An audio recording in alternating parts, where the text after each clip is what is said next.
Chers téléspectateurs, bienvenue à l'autre émission Sak Pase St. Lucie. Non pas M. Joelle Saint-Dic et m'pas animer chose ça pour nous aujourd'hui. Dans le mois d'octobre là, Sak Pase St. Lucie mettait accent sur présence timoun dans l'école, participation parents dans la vie timoun yo et importance qui gagne leur timoun qu'on lit.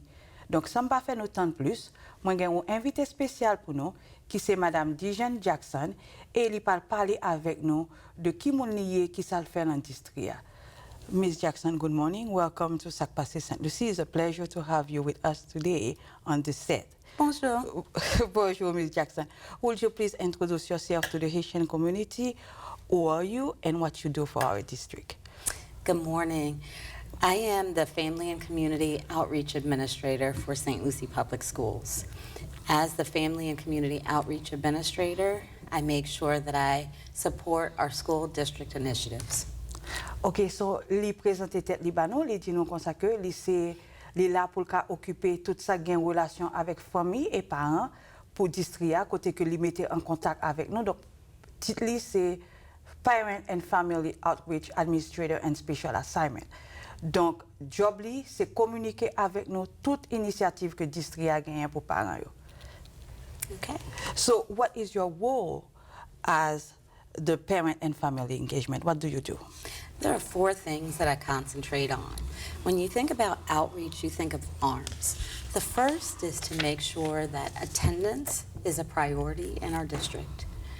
I focus on reading proficiency, math proficiency, and safe and secure schools. Ok, so l'autre question que je me demande, c'est qui ça qui rôle li? So, li dit comme ça que les wap penser à mot et outreach là, ça veut dire que wap penser à bras. Donc ça le fait li concentrer sur 4 bagages. Li concentrer sur présence timoun dans l'école là, sur lecture, sur mathématiques, avec sur sécurité que timoun yo a gagné lè yo dans l'école nou yo. So why is attendance is important? Why is that? Attendance is our top priority in our school district. Our superintendent has made sure that all schools have kids in it in order to be successful in both reading and math proficiency. So we need to have kids in school. Of course we do. So l'autre question que m'a dit Madame Jackson, c'est pour qui ça présence timoun nan important. Li dit comme ça que présence timoun nan important parce que c'est ça qui va déterminer succès timoun nan dans l'école là.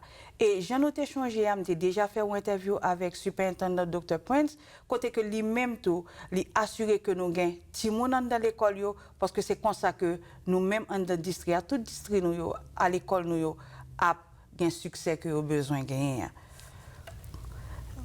Okay, now how does attendance will impact a student performance? Attendance is the greatest predictor for graduation. So in order for students to be successful from pre-kindergarten to 12th grade, they need to be in school. So, li ajoute pour nous, et Madame Jackson ajoute pour nous que c'est attendance, c'est présence timoun qui parle prédit si timoun sa a gradué. So, li important depuis que le timoun dans le jardin d'enfants, li aller dans elementary school jusqu'à ce le gradué, c'est attendance ça qui parle fait que timoun nou yo réussit l'école. Donc c'est ça fait que l'important pour yo là. Et I know that one of our district goal, Ms. Jackson, is to improve reading and math proficiency. Mm-hmm. So what are the initiatives that are put in place to reach that goal? So we need to have, through our family homes, reading in every home. So we have the New World's Reading Initiative, which allows students to receive at the home free books from our New World's Reading Initiative. You'll hear about it when elementary schools invite students to go out to Big Apple Pizza, one of our community partners. They can sign up at those events and activity nights. And then we want to make sure that also not only are they reading proficiently, but they also are engaging in math. And so in order to engage in math, we have at school before and after school tutoring as well. Ok, donc l'autre question que je me pour nous et téléspectateurs, c'est pour qui ça que lecture important dans la vie de moun et qui initiative que district a gagné pour encourager ti moun yo li. So li dit que dans toute l'école, surtout dans l'école elementary, gagne ou programme lecture qui gagne qui relève New World Reading Initiative côté que ti moun yo gagne accès à livres gratis. Non seulement ça, gagne de séries de événements que district a fait et avec l'autre moun qui dans communauté noire comme Big Apple Pizza côté que ti moun yo té allé et yo non seulement té encouragé yo puis yo li puis yo prend un livre pour joindre livre ça gratis mais yo té partagé toute bagay ça yo avec yo. Li dit comme ça que même initiative ça que yo gagne pour lecture yo gagne tout en maths. Donc ti moun yo a gagne possibilité pour après l'école OK, puis on arrêter dans l'école là et joindre leçon côté que y a ba au support dans lecture avec mathématiques. So how can a parent register for after school tutoring? So schools send information to families through their teachers. So if a teacher notices that a student might be struggling with a certain skill, they'll send home information or an invite to the parents to sign up, and they'll be able to let them know if they need transportation, and they'll also be able to say whether or not the student can participate either in person, and some schools even have online tutoring available as well. That's great, that's great. So, moi, modèle pour nous, qui gens que ou parents ka inscrit petit li dans leçon particulier après l'école. Li dit comme ça que Rete en contact avec l'école là, professeur Timon t'a supposé voyer ou note pour nous la kaino côté que dit que Timon ça a besoin et aide dans mathématiques ou bien dans lecture et nous mêmes parents nous supposés remplir forme ça et dit si n'a pas transportation pour Timon yo. That's great. That's great, and it's free. They don't have to pay. And I forgot. And they can have it. In some school, they also have it online. They have it online as well. OK, moi t'ai oublié ajouter pour nous que dans certaines écoles côté que leçon particulier ça ti moun ka la kay li fait en ligne avec professeur. I want to add something else. When students attend after school, oftentimes our food nutrition services have snacks or food, even in some cases supper available for the kids. Dinner, yes. That's a long day. And so they'll not only get the learning, but they'll also have nutrition available for them as well. Madame Jackson ajouté pour nous que les ti moun sa yo rete dans after school tutoring là, OK, la leçon particulière yo connaît que ti moun yo te gon journée qui était assez longue. Donc c'est ça fait que yo assuré yo que gen manger pour yo ba yo snack ou bien gen de l'heure yo ba yo souper. OK, parce que nous connaît que l'important pour ti moun joindre ou bagay pour manger parce que s'il pas manger le pas focus. If they are hungry they won't be able to focus. Right. Exactly. So this is why we are doing all that. OK, is there something else that we are doing for reading to improve our reading proficiency? So we have the New World Reading Initiative, but we also have available technology connections as well.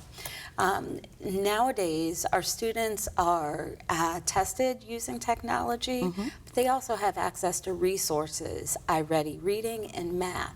And so if students are able to connect to the school and get those free resources and practice those skills using technology, then they'll be better for it. Exactly.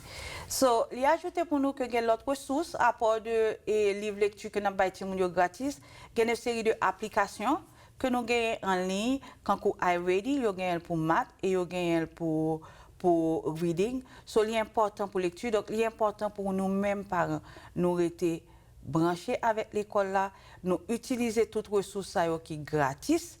OK, et que ti moun sa yo ap ka bénéficier de ça.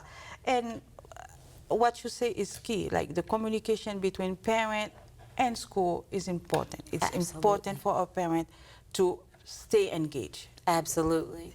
And I had mentioned technology, and we don't want that to be a barrier to access to the school. So if there are families who need free or low-cost internet, we have, through our partnership with our Education Foundation and Xfinity Comcast, a program called Internet Essentials. Internet Essentials gives families the opportunities to connect. And with that, if they are eligible, they can either call an 800 number or they can go online to Xfinity Comcast and see what the requirements are and sign up for that, and it's free or low cost. OK, li ajoute pour nous que si nous mêmes parents nous n'a kay nous pas gain internet, OK, et ti moun sa yo a besoin ressources ça pour étudier. Donc nous ka joindre internet gratis ou bien à bas prix. Donc kijan pour nous faire ça, c'est contacter l'école là, contacter Comcast. OK, et depuis petit moun a participé dans un programme qui est fédéral, ça veut dire que if they participate in a federal program like food stamp and SNAP, WIC, any of those programs or any of the Native American programs that are federally funded, they might qualify for free services. So, les dit comme ça que depuis que nous participons dans et nous avons food stamp, OK, ou bien ti moun nan manger gratis, n'importe qui programme fédéral qui permet ti moun nan manger gratis, c'est ça qui va qualifier nous pour que ti moun nan capable joindre internet gratis et pour qu'à étudier. Donc l'idée que bagay ça possible, c'est parce que nous associés avec moun nan communauté a Kankou Education Foundation, c'est eux qui subventionné programme ça qui fait que nous même parents nous ka joindre internet ça à ou bas prix ou bien gratis. And then, I mean, one of the questions that I will have from parent, Ms. Jackson, it will be, if they don't have a social security, will they qualify for the internet essential? Yes. When we take a look at families that are eligible, if there is a child enrolled in a St. Lucie public school, then they are eligible for our partnership with the Education Foundation. We don't need to find out whether there's a social security or if there's documented status, none of that. We have a St. Lucie public school student that makes the family eligible. Perfect, perfect. So, moi, modèle pour nous, que en pile nous outils hésitants parce que nous connaissons que nous pas ou social sécurité, nous pas des documents nous en règle, est-ce que nous style qualifié pour lui? Encore une fois, n'a répété nous statut légal dans le pays n'est pas important pour nous. OK, depuis qu'on élève qui c'est ou élève St. Lucie Public School, élève ça manger gratis, d'un élève là qualifié pour recevoir toute aide ça yo. So l'important pour nous faire application. Is it also important for them to apply for free and reduced lunch? Absolutely, because that's one of the eligibility criteria. And we have families that sometimes live in the same household that are concerned that they might share an address with someone. That doesn't matter. They need to take a look at completing the application so that they can see if they're eligible for low cost or no cost. We want to stay connected. OK, perfect. So, moi me demande, est-ce que l'important pour faire application pour manger gratis là? Il dit oui, parce que c'est ça qui parle qualifier nous. Li connaît en pile dans nous, nous vivons avec l'autre monde en famille et avec l'autre famille, dans le même cas là, but l'important que nous chaque nous fait application pas nous. So let me go with a follow-up question about our families, because in the Haitian community, many of our families, they are considered homeless. They live under the same address with different other families. So will they be able to apply for their own internet essential? Absolutely. McKinney-Vento students, students who classify as homeless, are able to have many resources. This is one resource that they are available to have. So complete the application with the information that they have, and it doesn't matter if you're in the room next door to another family, just as long as they're a St. Lucie public school, they complete the application and they meet one of those criteria, including the lunch application process. So, moi mandel pour nous que en pile nan nous n'a vivre en caille côté que nous gain ou seule chambre, nous séparer au caille avec plusieurs monde. Donc est-ce que chaque monde dans caille ça, chaque famille qui habite dans caille ça a fait application pour internet parle? Donc réponse non c'est oui. Donc ça veut dire que chaque famille indépendant qui ensemble a fait application pour internet essentiel là et famille ça a une possibilité pour le cas et appliquer pour internet là et ti moun a besoin de ressources là pour étudier. Now, if a parent does not have, or if a student, they do not have a laptop, is there resources available to support them with that? Yes. So our schools pretty much are one-to-one laptop eligible. It's important to contact the school to talk with the teacher. Some schools have a checkout program for students to be able to get a laptop. Others have other resources that families can connect with. Many of our community partners also help support laptop use through churches and other community organizations. So it's important to reach out. Their first instinct, contact the teacher, and then we can see what resources are available. So, question que modèle pour nous, me dit que en pile dans nous pas l'argent pour nous acheter au computer ou laptop pour Timoun. Est-ce que il y a possibilité que pour Timoun qu'a fait devoir la Kaili et utiliser non seulement internet essentiel là, que nous ka joindre gratis ou bien à bas prix, et opportunité pour Timoun ça gain au computer pour travailler la Kaili. Il dit oui, que l'école yo gain possibilité pour prêter ou élève ou laptop tout. Si qu'on y a l'école la pas gagner, yo gain l'autre ressource qui c'est l'église qui a prêté nous ou laptop pour tout le monde ça qui travaille. Donc mot clé jodi a, mot que n'a répété jodi a, c'est que l'important pour nous communiquer avec premièrement professeur Timon, c'est le nous bail professeur information, so professeur ça ka share information ça avec l'autre monde et ou ka joindre ressources qui important. So their first contact should be the teacher, and the teacher will make sure that the student will find the resources available to support them. That's great. That's great. Okay. Now, Ms. Jackson, we discussed about internet, we discussed about literacy and math proficiency, and also attendance. Now, what parents should do when a student will be absent, and they don't speak the language, what should be the step they have to take to make sure that we are aware the reason why the student is not attending school? So parents can do 3 things. One, they can write in whatever language to the school to let them know why their child is absent from school. There has to be some written documentation. Secondly, they can send either through Class Dojo or an email to the school or to the teacher to let them know that written documentation is so critical. And third, they can either go into the school and talk with the front office staff. Many schools have translators who will be able to help provide that information to the school as long as it's documented. So we want to make sure that they write a note, or they send an email, or use Class Dojo, or go to the school with that information so that it can be documented. OK. Donc, moi, je dis comme ça que les outils sont absents parce que année ça, c'est ça qui campagne district. C'est présence Timon dans l'école. So, dans toute l'école que nous parlons slogan et district qui vraiment focus sur bagay présence Timon. Donc, il dit qu'il y a 3 bagages que nous avons fait. Premier bagage là, c'est écrire une note, écrire à la main. Il n'est pas important dans quelle langue nous écrivons. Il y a anglais, il y a chinois, il y a créole, il n'est pas important. Voyez une note dans l'école là. Deuxième bagage là, l'école là, surtout professeurs, ils ont une communication avec parents yo, qui c'est ou application et sous téléphone, créer les classes d'audio. So écrit dans l'application ça, aviser et professeur de fait que Timon n'a pas venu et pour quelle raison Timon n'a pas venu.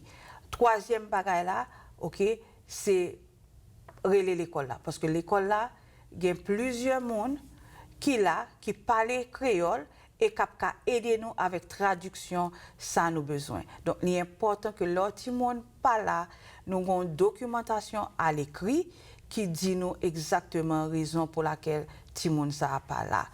Now, we have been going over the same message, which is parent engagement. Yes, that their presence is important. So now, we have sex meetings and PDO. Why will it be important for a parent to participate in that? The School Advisory Council is a great way for families to stay engaged and to be empowered. We want to make sure all families are at the table and lending voice to what is important in their child's life. Our parents are our first teachers, so being involved in the School Advisory Council or SAC, being involved in the PTO allows that empowerment to happen. Okay, yes, it's true. Yes, it's true.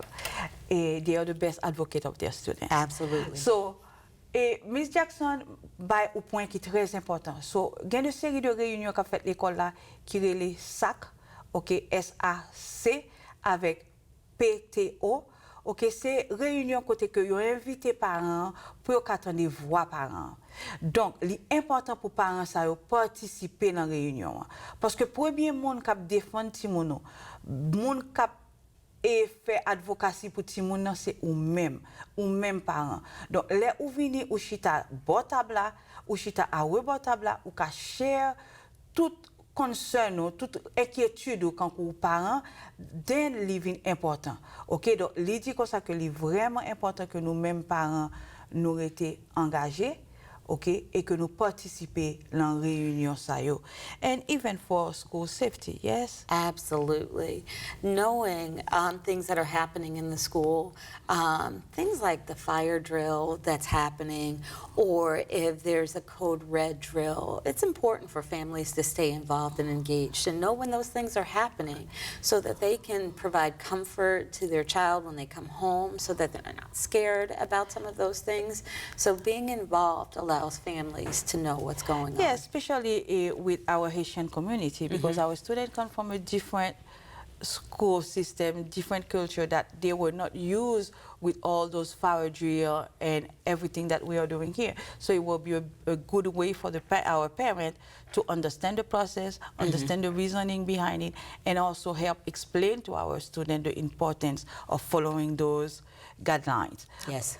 So, il dit comme ça que avec sécurité l'école là que n'a parlé sécurité ti moun yo dans l'école là, il connaît que nous venons dans différentes cultures côté que en Haïti nous pas de pour te faire ti moun yo pas de pour exercer si on du feu qui ça peut faire. Donc l'important que nous mêmes parents les nous participer dans chaque meeting ça yo, dans réunion ça yo ka gen opinion nous. OK, et nous ka aider nous expliquer ti moun nan mais pour qui raison que n'a fait tout dur ça yo, c'est comme ça yo relé yo. Donc pour qui raison n'a fait tout essayage ça yo. Donc n'a ka expliquer ti moun yo et ti moun yo a ka suivre toute ligne, toute marche à suivre que nous ba yo le n'a fait exercice ça yo pour sécurité élève nous. Now I know that our district is collecting parent input through survey. Would you want to talk a little bit about it and why it's important for our parents to complete the survey? It's important for parents to lend voice to their child's education.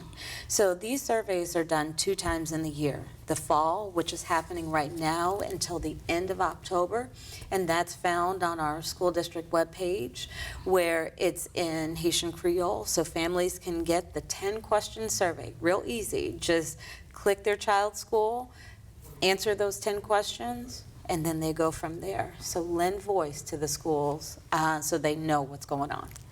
Et district nous a mette ou enquête côté que li besoin qu'on opinion parents. Donc c'est question ça que m'était posé pour nous by Miss Jackson. So li dit comme ça que survey ça nous fait enquête ça nous fait 2 fois par année. OK, première enquête là c'est Kounia, so les nous aller sur page district n'a capable de surveiller les en 3 langues. Parmi lesquelles il y a une langue c'est créole. OK, c'est seulement 10 questions côté que opinion nous. Ça nous penser l'important. Survey ça yo, enquête ça yo c'est de bagages qui anonyme. Donc ça veut dire que non nous pas paraître. OK, nous juste mettez dans quelle école petite nous et nous répondre 10 questions ça. Encore une fois, si nous pas connait ça penser, si nous pas connait qui côté que nous même quand nous district nous ca améliorer den nous pas avoir service pour nous baoua. Donc il est important que pour aller sur page district, OK, côté qu'on parle survey qui c'est enquête en créole et ou parle compléter survey ça. We are almost at the end of our program, Ms. Jackson. What closing message you want to provide to our Haitian community? It's important for our community to stay engaged and empowered in their child's school and in their life. Our families are their child's first teacher.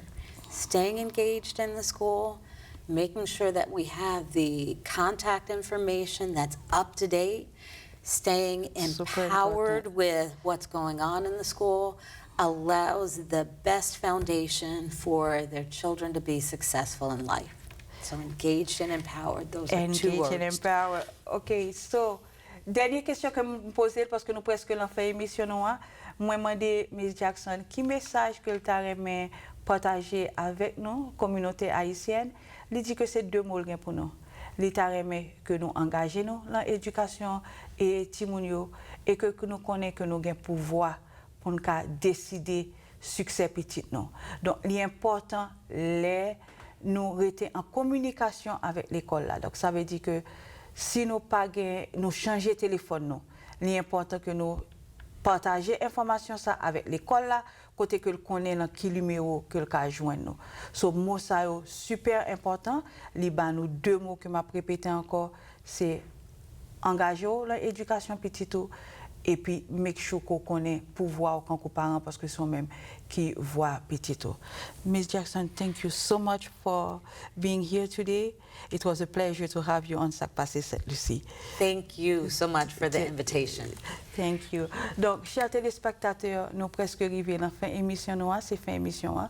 Donc, moi, je faire un résumé de tout ça que nous parlons aujourd'hui avec Miss Jackson. So, nous parlons de l'importance qui gagne les timons viennent l'école, so attendance, présence timon ça important.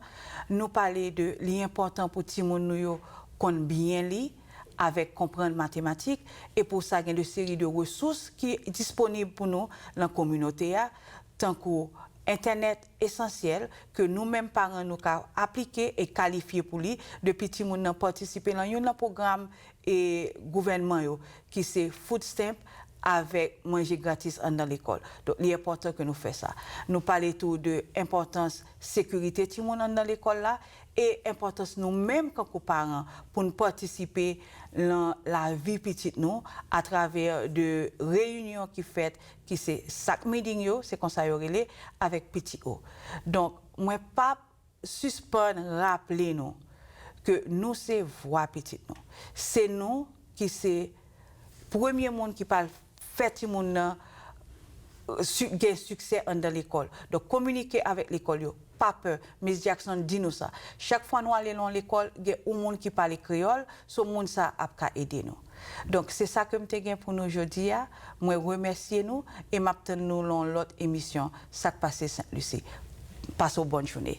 Thank you so much. It was great. Thank you.